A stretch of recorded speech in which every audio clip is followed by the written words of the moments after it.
નમસ્કાર વિદ્યાર્થી મિત્રો, આજે આપણે ધોરણ 11 ભૌતિક વિજ્ઞાન ટોપિક 7.13 સ્થિર અક્ષને અનુલક્ષીને ચાર ગતિના કિસ્સામાં કોણીય વેગમાન ની ચર્ચા કરવાની છે। મિત્રો, આ ચેપ્ટરની અંદર તમે આગળ ચાર ગતિની ભૌતિક રાશિઓ ભણી ગયા। કોણીય સ્થાનાંતર, કોણીય વેગ, કોણીય પ્રવેગ, ટોર્ક, કોણીય વેગમાન। હવે મિત્રો, કોણીય વેગમાન અને કોણીય વેગ એની દિશા આપણે કેવી રીતે નક્કી કરીએ છીએ? તો જમણા હાથના સ્ક્રૂના નિયમ મુજબ આપણે કોણીય વેગ અને કોણીય વેગમાનની દિશા નક્કી કરીએ છીએ। કેવી રીતે? તો પહેલા એ આપણે બરોબર સમજી લઈએ કે ચાર ગતિની જે ચલ રાશિઓ છે એની દિશા કેવી રીતે નક્કી થાય। આ ચેપ્ટર જો બરોબર સમજણથી તમે તૈયાર કરશો તો આવડી જશે, અને જો ગોખવાનો પ્રયત્ન કર્યો તો ગોખવાથી મિત્રો આ ચાર ગતિ ચેપ્ટર તમને આવડશે નહીં। એટલે જેટલી સમજ તમારી આ પ્રકરણમાં સારી હશે એટલી તમને મજા આવશે। તો મિત્રો, કોણીય વેગ, તો જ્યારે કોઈ દ્રઢ પદાર્થ ચાર ગતિ કરતો હોય, કોઈ વસ્તુ ચાર ગતિ કરતી હોય કોઈ અક્ષને અનુલક્ષી, ત્યારે કોણીય વેગની દિશા આપણે કેવી રીતે નક્કી કરીએ છીએ? તો દાખલા તરીકે આ કોઈ વર્તુળાકાર તકતી લઈએ આપણે, અને આ વર્તુળાકાર તકતી ધારો કે એના કેન્દ્રમાંથી પસાર થતી અક્ષને અનુલક્ષીને વિષમઘડી દિશામાં પરિભ્રમણ કરે છે। આ દિશામાં મિત્રો પરિભ્રમણ કરે છે, વિષમઘડી દિશામાં। તો જ્યારે કોઈ વસ્તુ વિષમઘડી દિશામાં પરિભ્રમણ કરતી હોય ત્યારે કોણીય વેગની દિશા કઈ થાય? તો જમણા હાથના સ્ક્રૂના નિયમ મુજબ આપણે કોણીય વેગની દિશા નક્કી કરી શકીએ છીએ। આ વસ્તુનું જે સમતલ છે, આ તકતીનું જે સમતલ છે, અને લંબ રૂપે જમણા હાથનું સ્ક્રૂ મૂકી એને તકતીની પરિભ્રમણની દિશામાં આપણે ફેરવીએ અને સ્ક્રૂ જે દિશામાં આગળ વધે એ દિશા આપણે કોણીય વેગની દિશા ગણીએ છીએ। એટલે કે વસ્તુ જો વિષમઘડી દિશામાં પરિભ્રમણ કરતી હોય મિત્રો, તો જમણા હાથની જે આંગળીઓ છે એને આપણે વિષમઘડી દિશામાં વાળી દઈએ, અને અંગૂઠાની દિશા આપણે જોઈએ તો અંગૂઠાની દિશા એ કોણીય વેગની દિશા ગણાય। એટલે જો વસ્તુ વિષમઘડી દિશામાં પરિભ્રમણ કરતી હોય તો કોણીય વેગ સમતલને લંબ રૂપે ઉપર તરફ મળશે, કોણીય વેગની દિશા ઉપર તરફ મળશે। અને જો વસ્તુ સમઘડી દિશામાં પરિભ્રમણ કરતી હોય, આ રીતે પરિભ્રમણ કરતી હોય, તો જમણા હાથની આંગળીઓને પરિભ્રમણની દિશામાં આપણે વાળી દઈએ, અંગૂઠાની દિશા જોઈએ તો કોણીય વેગની દિશા નીચે તરફ મળશે। એટલે વસ્તુ જ્યારે વિષમઘડી દિશામાં પરિભ્રમણ કરતી હોય ત્યારે કોણીય વેગ ઉપર તરફ મળશે, વસ્તુ જ્યારે સમઘડી દિશામાં પરિભ્રમણ કરતી હોય ત્યારે કોણીય વેગ નીચેની દિશામાં મળશે।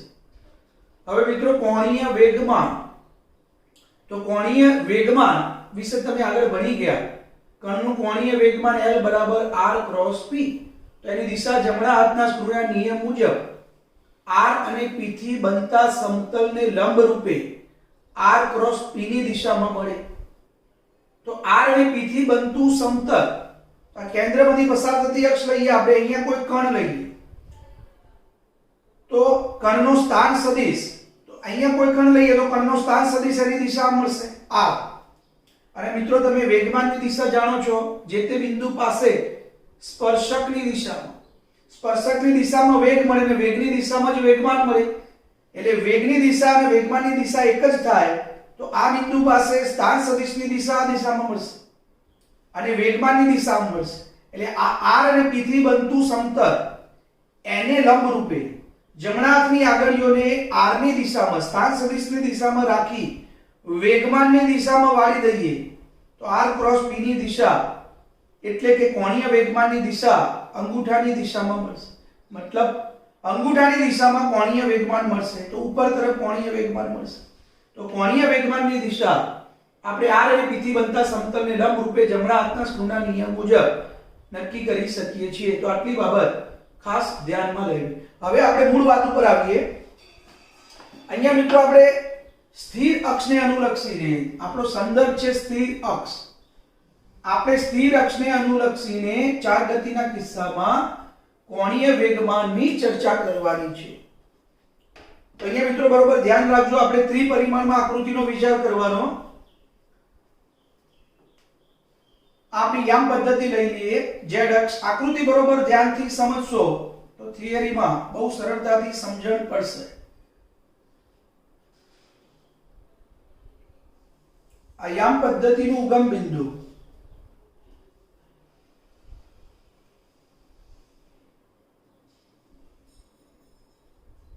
આ x અક્ષ,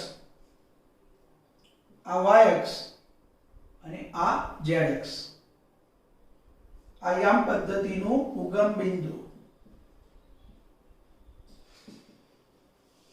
હવે કોઈ દ્રઢ પદાર્થ આ યામ પદ્ધતિની અંદર ચાગતિ કરતો હોય તો દ્રઢ પદાર્થનો કોઈ કણ આપણે વિચારીએ, દાખલા તરીકે આ દ્રઢ પદાર્થનો કોઈ કણ P બિંદુ પાસે છે. હવે દ્રઢ પદાર્થ ચાગતિ કરતો હોય એટલે દ્રઢ પદાર્થનો કણ પણ ચાગતિ કરતો હોય.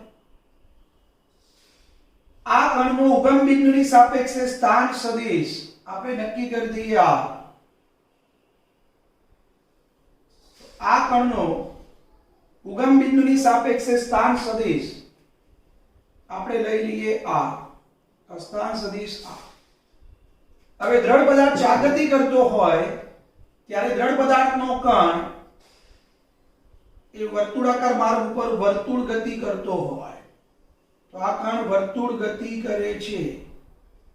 જ્યારે દ્રઢ પદાર્થ ચાગતિ કરતો હોય ત્યારે આ કણ વર્તુળાકાર માર્ગ ઉપર વર્તુળ ગતિ કરતો હોય. આ વર્તુળનું કેન્દ્ર C બિંદુ, આ એનો સ્થાન સદિશ. તો મિત્રો અહીંયા સ્થાન સદિશ R ના આપણને બે ઘટકો મળશે. એક OC સદિશ, અહીંયા બરોબર ધ્યાન રાખજો, OC સદિશ અને બીજો CP સદિશ. સદિશ ત્રિકોણની રીત પ્રમાણે આ બંને સદિશોનો આ પરિણામી સદિશ થાય. પરિણામી સદિશ. તો આકૃતિની અંદર પરિણામી સદિશ OP, તો પરિણામી સદિશ OP બરાબર સદિશ OC પ્લસ સદિશ CP. તો R ના બે ઘટકો આપણે લીધા આકૃતિની અંદર. એક આજે આપણી પરિભ્રમણ અક્ષ, જેને આપણે ભ્રમણ અક્ષ કહીએ છીએ, જેને અનુલક્ષીને દ્રઢ પદાર્થ ચાગતિ કરી રહ્યો છે, એને સમાંતર OC સદિશ એને સમાંતર છે, એને આપણે આ સમાંતર વડે દર્શાવીએ. અને આ સ્થાન સદિશ એ પરિભ્રમણ અક્ષને લંબ રૂપે છે, માટે એને આપણે આ લંબ સ્થાન સદિશ વડે દર્શાવીએ. તો આ બે સદિશનો આ પરિણામી સદિશ થયો. માટે સદિશ OP બરાબર R is equal to સદિશ OC એટલે કે R સમાંતર પ્લસ CP એટલે કે R લંબ, જે અક્ષને લંબ રૂપે છે. જેની દિશા આગળ લંબાવીએ આપણે તો આ સદિશની દિશા આ દિશામાં મળશે અને આ સદિશની દિશા z અક્ષ ઉપર, z અક્ષને સમાંતર આ દિશામાં મળશે. આનો પરિણામી સદિશ. હવે મિત્રો વિષમગણી દિશાની અંદર ચાગતિ કરી રહ્યો છે એટલે કોણીય વેગની દિશા. તો હમણાં આગળ મેં તમને સમજાવ્યું કે વિષમગણી દિશાની અંદર જ્યારે કોઈ પદાર્થ પરિભ્રમણ કરતો હોય દ્રઢ પદાર્થ, તો કોણીય વેગ જમણા હાથના નિયમ પ્રમાણે જમણા હાથની આંગળીઓને વિષમગણી દિશામાં વાળી અંગૂઠાની દિશા કોણીય વેગની દિશા કહેવાય. તો કોણીય વેગ z અક્ષની દિશામાં મળશે. તો અહીંયા કોણીય વેગની દિશા z અક્ષની દિશામાં, P બિંદુ પાસે કોણીય વેગની દિશા, તો P બિંદુ પાસે કોણીય વેગની દિશા z અક્ષની દિશામાં. તો કોણીય વેગની દિશા મિત્રો મળી આપણને ઉપર તરફ, કારણ કે દ્રઢ પદાર્થ વિષમગણી દિશામાં પરિભ્રમણ કરી રહ્યો છે. હવે મિત્રો કણનું કોણીય વેગમાન આપણે શોધવું છે. તો P બિંદુ પાસે કણનું કોણીય વેગમાન કેટલું થશે? તો કણના કોણીય વેગમાનનું સૂત્ર આગળ આપણે જોઈ ગયા. કણનું કોણીય વેગમાન L બરાબર R ક્રોસ P, જે આગળ તમે જોઈ ગયા. હવે L બરાબર R ક્રોસ P એમાં સ્થાન સદિશ R, તો OC plus CP, OC plus CP એટલે કે R સમાંતર પ્લસ R લંબ સ્થાન સદિશનો સરવાળો. માટે અહીંયા કણનું કોણીય વેગમાન L બરાબર R સમાંતર પ્લસ R લંબ ક્રોસ P. આને મિત્રો તમે આ રીતે પણ લખી શકો, R સમાંતર એટલે OC plus CP cross P, P એટલે MV પણ લખી શકાય, MV. R સમાંતર પ્લસ R લંબ ક્રોસ P એટલે કે કણનું કોણીય વેગમાન R બરાબર R સમાંતર ક્રોસ P પ્લસ R લંબ ક્રોસ P. તો અહીંયા કોણીય વેગમાનના બે ઘટકો મળે. હવે અહીંયા બંને ઘટકોની દિશા વિચારીએ આપણે.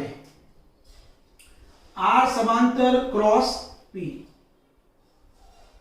તો વેગમાન મિત્રો કણનું કઈ દિશામાં મળશે? તો તમે જાણો છો કે કોઈ પણ બિંદુ પાસે વેગની દિશા આપણે સ્પર્શકની દિશામાં લઈએ છીએ. તો P બિંદુ પાસે વેગની દિશા સ્પર્શકની દિશામાં, તો ખરેખર સ્પર્શકની દિશા આને લંબ રૂપે, આને પણ લંબ રૂપે મળે, પણ આપણે સમતલમાં આકૃતિ દોરેલી છે એટલે આપણે સમજી જવાનું કે આ વેગમાન એટલે કે વેગની દિશા P બરાબર mv, વેગમાનની દિશા આ સ્થાન સદિશને લંબ રૂપે છે, કોણીય વેગને પણ લંબ રૂપે છે. એટલે મિત્રો આ રીતે થાય. દાખલા તરીકે આપણે આ વર્તુળ ગતિમાર્ગ વિચારીએ, અહીંયા કોઈ કણ P વિચારીએ તો R લંબની દિશા આમ થાય અને વેગમાનની દિશા આમ થાય, કોણીય વેગ ઉપર તરફ મળે. આ રીતે વેગમાન અને સ્થાન સદિશ વચ્ચેનો ખૂણો 90 ડિગ્રી થાય. તો આ વેગમાનની દિશા મિત્રો થશે, જે આપણે આમ બતાવ્યું છે વાસ્તવમાં આ દિશામાં હોય. વેગમાન અને સ્થાન સદિશ પરસ્પર લંબ રૂપે હોય. હવે કોણીય વેગમાનની દિશા, તો R લંબની દિશા, વેગમાન આ દિશામાં, તો કોણીય વેગમાન કઈ દિશામાં મળશે? R સમાંતર ઉપર તરફ, આ R સમાંતરની દિશા, આ R સમાંતરની દિશા, એટલે અહીંયા R સમાંતર આ દિશામાં મળશે, R સમાંતર ઉપર તરફ અને વેગમાન આ દિશામાં. તો R સમાંતર, આ R લંબની વાત કરી આપણે. હવે R સમાંતર, આની દિશા નક્કી કરવી છે આપણે. R સમાંતર ક્રોસ P, તો R સમાંતરની દિશા જોવાની. તો આકૃતિની અંદર R સમાંતર એટલે સદિશ OC કઈ દિશામાં? તો ZX ની દિશામાં. કઈ દિશામાં? ઉપર તરફ. તો ZX ની દિશામાં ઉપર તરફ. તો અહીંયા P બિંદુ પાસે R સમાંતરની દિશા ઉપર તરફ મળે એટલે આ દિશામાં મળશે. અને વેગમાન એની સાથે 90 ડિગ્રીનો ખૂણો બનાવતી દિશામાં અંદર તરફ મળશે. તો વેગમાન આ દિશામાં સ્પર્શક રૂપે અને R સમાંતરની દિશા ઉપર તરફ. એટલે મિત્રો R સમાંતર, વેગમાન P, આ બનતું સમતલ, એને લંબ રૂપે કોણીય વેગમાન મળે જમણા હાથના સ્ક્રૂના નિયમ પ્રમાણે. તો R સમાંતરની દિશામાં જમણા હાથની આંગળીઓ મૂકી વેગમાનની દિશામાં વાળી દઈએ તો અંગૂઠાની દિશામાં કોણીય વેગમાન મળશે. તો આ કોણીય વેગમાન P બિંદુ પાસે આ સ્થિર અક્ષને લંબ રૂપે મળશે. તો અહીંયા કોણીય વેગમાનની દિશા સ્થિર અક્ષને લંબ રૂપે મળશે, સ્થિર અક્ષને લંબ દિશામાં. હવે R લંબ ક્રોસ P કોણીય વેગમાનની દિશા આપણે નક્કી કરવી છે. તો પહેલા R લંબની દિશા નક્કી કરવી પડે. જમણા હાથના સ્ક્રૂના નિયમ પ્રમાણે R લંબ ક્રોસ P ની દિશા નક્કી કરવી પડે. તો હવે P બિંદુ પાસે સ્થાન સદિશ R લંબની દિશા વિચારીએ. તો R લંબ આ દિશામાં, R સમાંતર આ દિશામાં. મિત્રો ધ્યાન રાખજો, R સમાંતર છે કોણીય વેગની દિશા અને આ R લંબની દિશા. વેગમાનની દિશામાં બંને વચ્ચેનો ખૂણો 90 ડિગ્રી. તો શું કરવાનું? જમણા હાથની આંગળીઓને સ્થાન સદિશ R લંબની દિશામાં રાખી વેગમાનની દિશામાં વાળી દઈએ તો અંગૂઠાની દિશામાં કોણીય વેગમાન મળશે. તો આના કારણે કોણીય વેગમાન સ્થિર અક્ષને સમાંતર મળશે. આ સ્થિર અક્ષને લંબ દિશામાં મળશે, આ કોણીય વેગમાન સ્થિર અક્ષને સમાંતર મળશે, મતલબ z અક્ષની દિશામાં મળશે. તો આ કોણીય વેગમાન સ્થિર અક્ષને સમાંતર, તો આ કોણીય વેગમાન સ્થિર અક્ષને સમાંતર એટલે કે z અક્ષની દિશામાં, z અક્ષની દિશામાં. તો મિત્રો અહીંયા બે કોણીય વેગમાન આપણને મળશે. L બરાબર આની દિશા સ્થિર અક્ષને લંબ દિશામાં, માટે આને આપણે કોણીય વેગમાન લંબ દિશામાં, આ સ્થિર અક્ષને સમાંતર કઈ દિશા, તો z અક્ષની દિશામાં, તો આને આપણે Lz વડે દર્શાવીએ. તો કુલ કોણીય વેગમાન L બરાબર સ્થિર અક્ષને લંબ દિશામાં કોણીય વેગમાન અને z અક્ષની દિશામાં કોણીય વેગમાનનો સરવાળો થાય. હવે L લંબ સ્થિર અક્ષને લંબ દિશામાં કોણીય વેગમાન, તો R સમાંતર ક્રોસ p, R સમાંતર એટલે સદિશ OC, અહીંયા સદિશ OC ક્રોસ p એટલે mv, તો OC ક્રોસ mv. L સ્થિર અક્ષને લંબ દિશામાં, હવે z અક્ષની દિશામાં Lz બરાબર R લંબ ક્રોસ p. સદિશ ગુણાકાર કાઢી નાખીએ તો મિત્રો તમે જાણો છો a ક્રોસ b બરાબર ab sin theta n caret. તો અહીંયા ક્રોસ ગુણાકાર કાઢી નાખીએ તો r લંબ ગુણ્યા p sin theta. દિશા કઈ છે, તો z અક્ષની દિશામાં, માટે એકમ સદિશ k caret. થીટા r લંબ અને p વચ્ચેનો ખૂણો. તો મિત્રો અહીંયા મેં આગળ તમને સમજાયું કે સ્થાન સદિશ r લંબ p બિંદુ પાસે આ દિશામાં, વેગમાન આ દિશામાં, બંને વચ્ચેનો ખૂણો 90 ડિગ્રી થાય. તો અહીંયા થીટા બરાબર 90 મૂકી દઈએ. તો z અક્ષની દિશામાં કણનું કોણીય વેગમાન બરાબર r લંબ p sin 90 into k caret. sin 90 ની કિંમત 1 થાય, માટે r લંબ p એટલે વેગમાન mv sin 91 મૂકી દઈએ into k caret. હવે મિત્રો રેખીય વેગ v બરાબર આપણે જાણીએ છીએ r ઓમેગા, v બરાબર r ઓમેગા મૂકી દઈએ. તો સૂત્રની અંદર v બરાબર r ઓમેગા મૂકતા, v બરાબર r ઓમેગા સૂત્રની અંદર મૂકી દઈએ. તો મિત્રો અહીંયા z અક્ષની દિશામાં કોણીય વેગમાન Lz બરાબર v ની જગ્યાએ આપણે r ઓમેગા મૂકી દઈએ અહીંયા v ની જગ્યાએ, તો અહીંયા મળશે m r² omega k caret. mr² એટલે જડત્વની ચાક માત્રા I, એટલે કોણીય વેગમાન Lz બરાબર I omega into k caret. તો કણનું કોણીય વેગમાન z અક્ષની દિશામાં I ઓમેગા જેટલું મળશે, અને આ કોણીય વેગમાન OC ક્રોસ mv. હવે મિત્રો આપણે સમગ્ર દ્રઢ પદાર્થનું કુલ કોણીય વેગમાન શોધવું છે. આ તો માત્ર એક કણનું કોણીય વેગમાન શોધ્યું આપણે. હવે સમગ્ર દ્રઢ પદાર્થનું કુલ કોણીય વેગમાન શોધવું હોય તો બધા કોણીય વેગમાનનો સરવાળો કરવો પડે. તો સમગ્ર દ્રઢ પદાર્થનું કુલ કોણીય વેગમાન, સમગ્ર દ્રઢ પદાર્થનું કુલ કોણીય વેગમાન L બરાબર sigma Li, I is equal to 1 to L. હવે સિગ્મા Li L બરાબર L લંબ પ્લસ Lz એટલે is equal to sigma Lij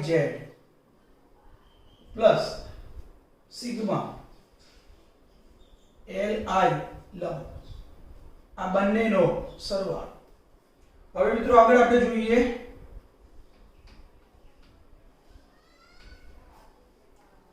અહીંયા કુલ સરવાળો લીધેલો છે. Sigma Li z plus sigma Li લંબ. સિગ્મા Li z આ બધાનો આપણે સરવાળો કરીએ તો L is equal to sigma Li z બરાબર Lz લઈ લઈએ અને આ બધાનો સરવાળો લખી દઈએ L લંબ, જ્યાં Lz બરાબર સિગ્મા Li z બરાબર sigma I is equal to 1 to L mi ri square omega into k caret. જ્યાં ri I માં કણનું અક્ષથી લંબ અંતર, અને મિત્રો આ તમે આગળ ભણી ગયા છો, sigma I is equal to 1 to n mi ri square એટલે દ્રઢ પદાર્થની સ્થિર અક્ષને અનુલક્ષીને જડત્વની ચાક માત્રા I, એટલે મિત્રો આ થઈ જશે I. માટે અહીંયા Lz બરાબર I omega into k caret. જ્યાં દ્રઢ પદાર્થની સ્થિર અક્ષને અનુલક્ષીને જડત્વની ચાક માત્રા I બરાબર sigma I is equal to 1 to n mi ri square. હવે એ જ રીતે L લંબ બરાબર સિગ્મા Li લંબ બરાબર sigma OCI cross mi vi. હવે મિત્રો અહીંયા ખાસ ધ્યાન રાખવાનું છે કે આ કોણીય વેગમાન sigma OCI cross mi vi, તો આની દિશા આપણે નક્કી કરવી છે.